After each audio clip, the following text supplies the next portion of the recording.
Samantala, inaasahang maghahain ng piyansa anumang araw mula ngayon sina dating Supreme Court Chief Justice Renato Corona at ang asawa niyang si Cristina. Ayon sa kampo ng mga Corona, inaasahan na nila ang hakbang ng Office of the Ombudsman kaya noon pa man ay pinaghandaan na nila umano ito.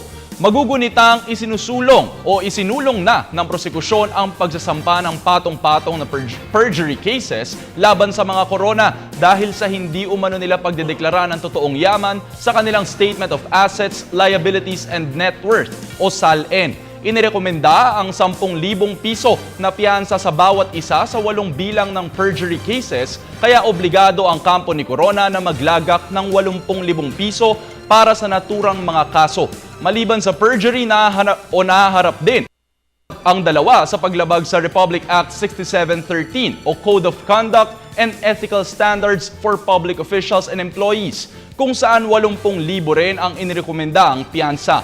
Nangangahulugan na aabot sa 320,000 ang kanilang kailangang ilagak para sa kanilang pansamantalang kalayaan habang nililitis ang kanilang kaso.